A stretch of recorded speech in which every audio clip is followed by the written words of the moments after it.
Hello students, आज start करेंगे class 11th का सबसे पहला चैप्टर केमिस्ट्री का जो है some basic concept of chemistry.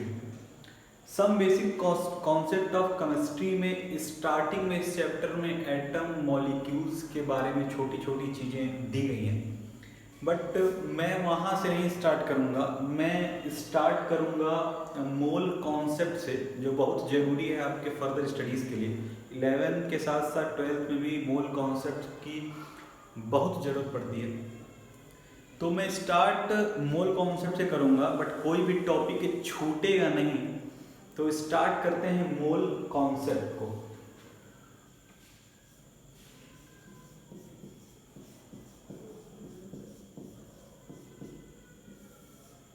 अब आप लोगों ने 9th में थोड़ा बहुत मोल के बारे में पढ़ा होगा कि मोल क्या होता है। मोल के ऊपर कुछ क्वेश्चंस भी आप लोग लगाए होंगे। यहाँ भी वही पढ़ना है, बट थोड़ा सा डिटेल में उसको स्टडी करनी है। तो आइए देखते हैं कि आखिर मोल, ये मोल है क्या चीज़। अगर हम बात करें, कहीं पर अगर लिखा हुआ है 1 डजन या 1 दर्जन की बात हो रही है, तो 1 दर्जन बोलते ही हमारे दिमाग में तुरंत आ जाता है कि कोई चीज़ वो 12 चीज़ है। अगर हम 1 दर्जन केला लेने जाएं तो वो केला हमको मिलता है 12, मतलब 1 दर्जन कोई भी चीज़ होगी वो हमको हमेशा कितनी मिलेगी? 12 सब्सटेंस मिलता है। मतलब 1 दर्जन मतलब 12। 1 दर्जन हम कहें कि मेरे पास पेन है, तो 1 दर्जन मतलब 12 पेन है। 1 दर्जन मेरे पास बॉटल है, तो मेरे पास 12 बॉटल है। मतलब दुनिया की कोई भी चीज़ अगर 1 दर्जन में बात की जाएगी तो उसका मतलब क्या होता है? सिर्फ और सिर्फ 12। सेम चीज होता है 1 मोल। 1 मोल इक्वल टू होता है 6.022 इंटू 10 पे पावर 23। यहाँ पे पॉइंट के बाद 022 होता है, बट हम 2 ही डिजिट तक लेते हैं। सब्सटेंस। जिस तरीके से 1 दर्जन में 12 सामान होता है, ठीक उसी तरीके से अगर 1 मोल केला लेने जाओगे तो उसका मतलब है कि 6.02 इंटू 10 पे पावर 23 केला। अगर हम कहें कि मेरे पास 1 मोल मार्कर है, तो मेरे पास 6.02 इंटू 10 पे पावर 23 मार्कर हैं। इस तरीके से 1 दर्जन में 12 होता है, ठीक उसी तरीके से 1 मोल में 6.02 इंटू 10 पे पावर 23 चीजें होती हैं। अब बात आती है कि ये 12 या 6.02 इंटू 10 पे पावर 23 आ कहाँ से रहा है, ये आया कहाँ से? तो अगर हम बात करें 12 की, तो 12 एक आर्बिट्री कांस्टेंट नंबर है। कभी किसी जमाने में किसी महापुरुष ने कह दिया कि 1 दर्जन में 12 चीज होती है और दुनिया उसी को मानते हुए चली आ रही है। लेकिन अगर हम मोल की वैल्यू देखें तो ये वैल्यू बहुत खतरनाक है। ये 12, 13, 20, 100, 200 वो सिंपल न्यूमेरिकल नंबर नहीं है। ये 6.02 इंटू 10 पे पावर 23, अगर हमसे भी कभी कहा जाता कि 1 मोल की वैल्यू आप डिसाइड करिए क्या होगा, तो इतना खतरनाक नंबर हम कभी सोच नहीं पाते। लेकिन अगर इतना खतरनाक नंबर कहीं से आ रहा है तो इसका मतलब उसके पीछे कुछ न कुछ राज है। उसी राज को आज जानेंगे कि इसके पीछे क्या राज है। बट उससे पहले हमको जानना पड़ेगा, firstly we have to know about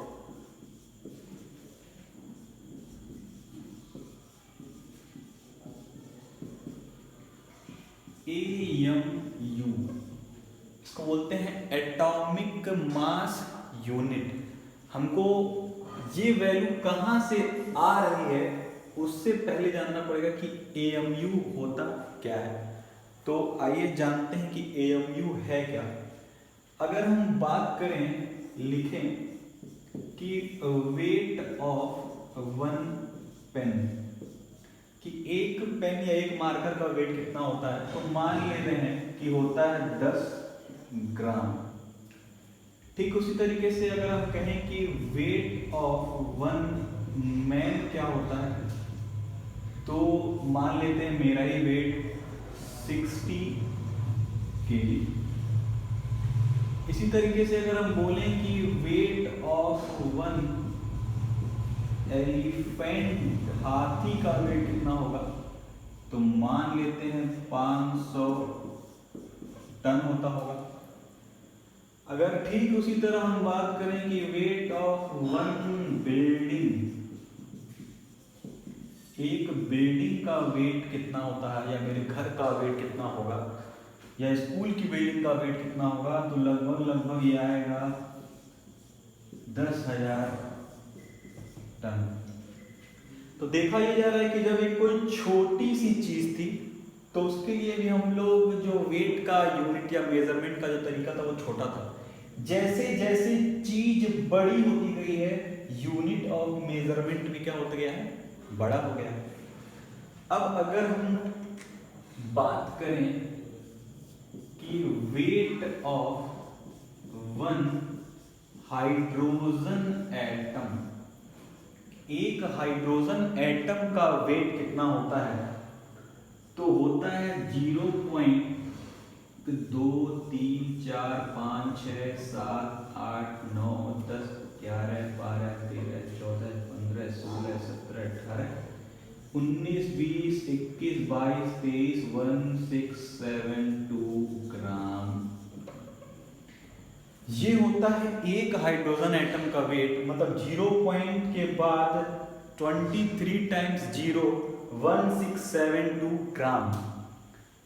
क्या देखने में अच्छा लग रहा है? नहीं, नहीं देखने में अच्छा लग रहा है, नहीं बोलने में अच्छा लग रहा है। कोई पूछ देगा तो बच्चा जीरो में ही कंफ्यूज हो जाएगा कि कितने जीरो बोले, कितने जीरो नहीं बोले। तो साइंटिस्ट लोगों ने इसको एक नाम दे दिया कि one hydrogen atom equal to होता है 1 AMU। ये एज्यूम कर लिया गया कि एक हाइड्रोजन एटम का जो वेट होता है वो कितना होता है? 1 AMU। अब साइंटिस्ट लोगों ने दे तो दिया कि ये 1 AMU होता है, बट AMU को भी डिफाइन करना पड़ा साइंटिस्ट लोगों की कि 1 AMU इक्वल टू कितना होता है या क्या होता है। उससे पहले इसका स्क्रीनशॉट ले लीजिए आप लोग, क्योंकि मुझे इसको रफ करना है। अब देखें कि 1 AMU को साइंटिस्ट लोगों ने क्या डिफाइन किया या क्या होता है। तो 1 AMU इक्वल टू होता है 1/12 mass of 1 atom of C12 isotope. 1 AMU equal to होता है 1/12 mass of 1 atom of C12 isotope. ये एक साइंटिफिक डेफिनेशन है, ये मैं नहीं दे रहा हूँ, ये साइंटिस्ट लोगों ने दिया हुआ है कि एक AMU को हम क्या मानते हैं या क्या होता है? 1/12 mass of 1 atom of C12 isotope. अब इसको आगे धीरे धीरे देखते हैं। ये हो गया 1/12। अच्छा, मास ऑफ 1 एटम, एक एटम के मास की बात कर रहा है कार्बन के। कार्बन 12 इसलिए लिखा है क्योंकि उस टाइम सिर्फ कार्बन का इसी आइसोटोप की बात कर रहे हैं 12 की, क्योंकि 13 14 उस समय डिस्कवर नहीं हुए थे। तो एक एटम कार्बन का वेट किन किन चीज़ों पर डिपेंड करता है? तो एटम के अंदर होती तो बहुत सी चीज़ें हैं, बट हम देखते हैं सिर्फ प्रोटॉन, न्यूट्रॉन और इलेक्ट्रॉन को।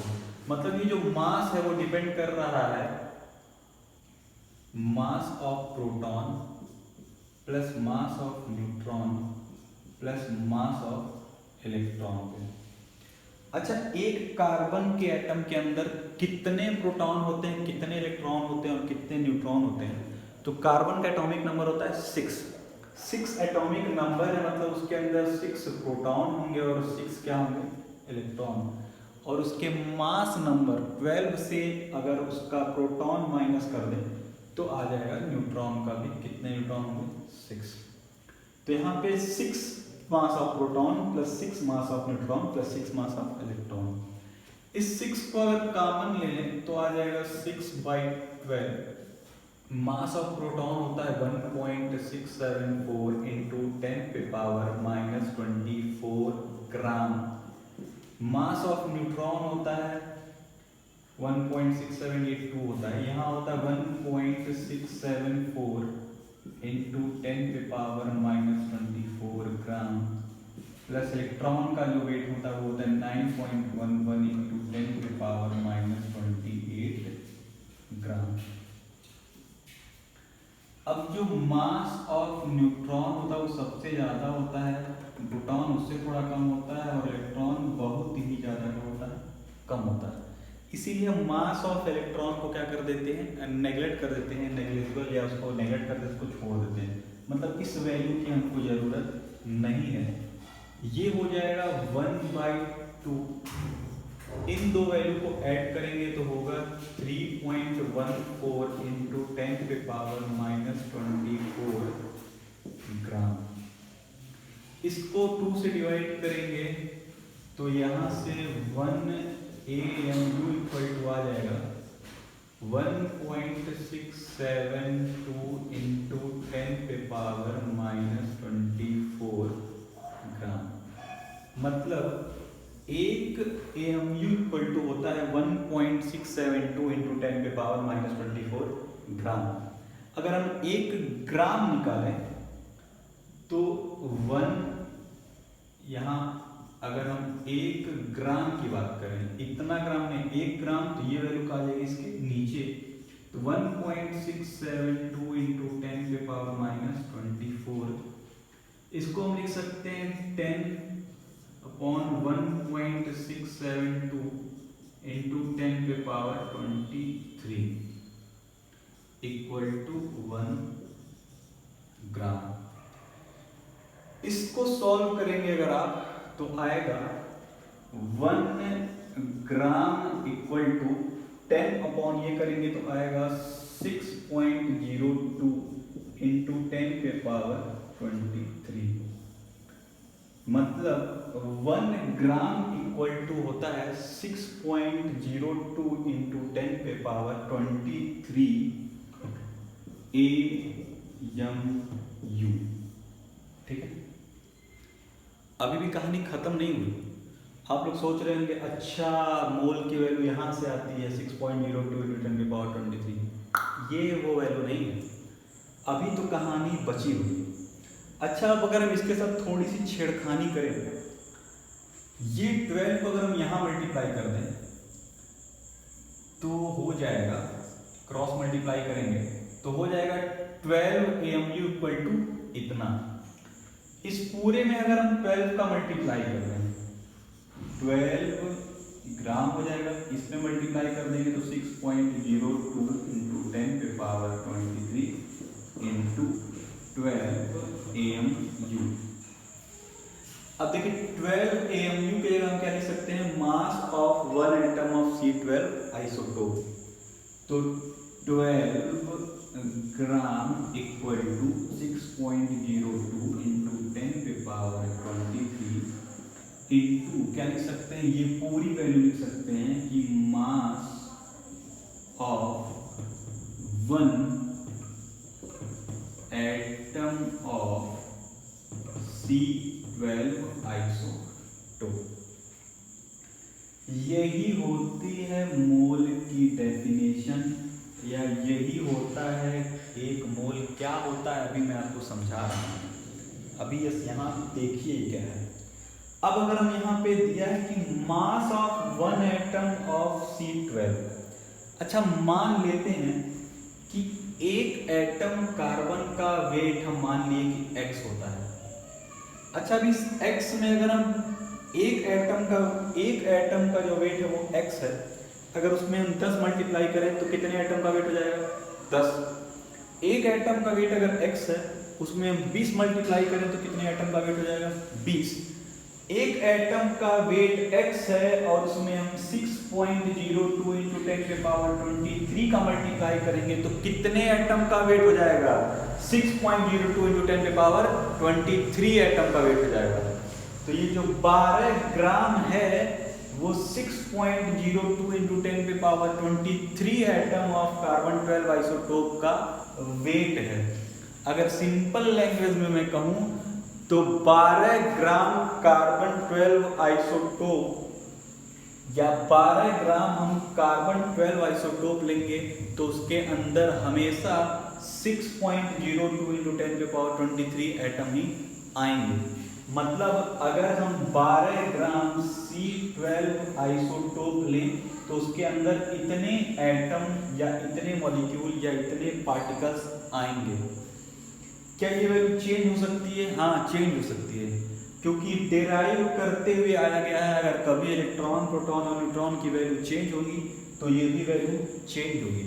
इसी वैल्यू को आप लोग कभी पढ़े होंगे, एवोगैड्रो कांस्टेंट बोला जाता है, बट वो कांस्टेंट होता नहीं है, क्योंकि ये वैल्यू तो डेराइव करके आ रही है, या आज नहीं तो कल कभी भी चेंज हो सकती है, डेरिवेशन है, चेंज हो सकता है।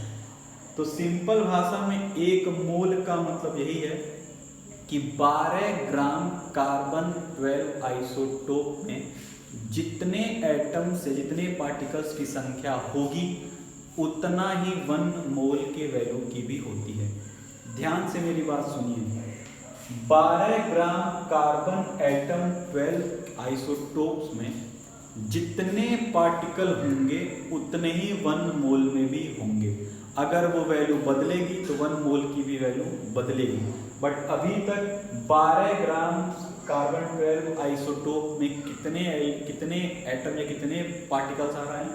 6.02 × 10⁻23, और यही 1 मोल की डेफिनेशन भी है कि the amount of particles present in 12 gram of C12 isotope is equal to 1 mole. एक बार इसका स्क्रीनशॉट ले लीजिए आप लोग।